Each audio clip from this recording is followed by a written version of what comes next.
Hi everyone, and for today's my mini vlog, tayo ay pupunta sa Canwaling Gate Farm. Ayan. So bali guys, matagal ko na itong gustong pumunta dito, pero wala tayong time. So ayan, very thankful naman at nakapunta na tayo dito sa Canwaling Gate Farm.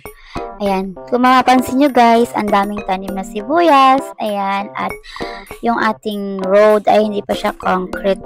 Ano lang pa siya ay rough road pa. Kaya medyo mahirap pa yung daan. Hindi naman masyado pag tag-araw. So pag tag-ulan, yun. Ayan, at yun na nga, nandito na tayo. So may entrance tayo guys na 50 pesos. So ayan, yung entrance niya ay puro bougainvillea. Ayan, iba't ibang kulay. At nang pagpunta nga namin dito ay maganda yung panahon, makulimlim. Ayan, hindi siya masyadong maaraw. Bahagya lang yung hangin. Kaya, ang gandang mamasyal. Kaya, ayan, sinulit-sulit natin ang pamamasyal dito sa Canwaling, sa kanilang farm. Ayan, yan. Pati yung mga bata ay tuwang-tuwa. And this time, guys, nung pumunta kami doon, may nag-celebrate ng reunion, yung Pilot Elementary School, ano nila, parang alumni nila ganon. So, ayan, ang dami mong makikitang mga dapat mong litratuhan or picturean, ganon. So, ayan guys, ayan sila yung mga nakakulay yellow. At yung nga pala guys, pwede kayo itong photoshoot, prenup, or sa mga wedding and mga birthdayhan. Ayan. Share ko nga pala guys yung kanilang halo-halo. Ang sarap. Yung kanilang 8 ounce ay 70 pesos.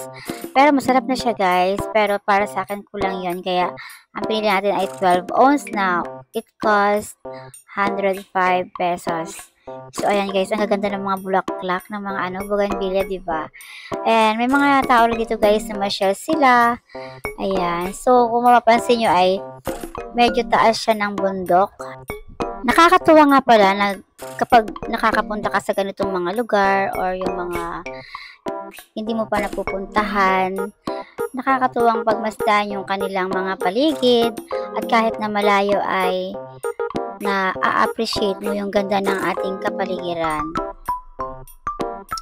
Ayan, so naghihintay kami dyan ng mga order namin na halo-halo. So bali halo-halo at waffles. Yung waffles niya masarap, yung yung tawag dito, meron silang strawberry, pero yung cinnamon masarap. At so ayan, papauwi na kami dyan guys. Nauna yan dalawang makulit, kaya sabi namin huwag na silang sumamang pauwi. So ayan, kung makikita nyo guys ay rough road, diba? So ayun lang guys for today's mini vlog, and thank you so much for watching, and to all of you there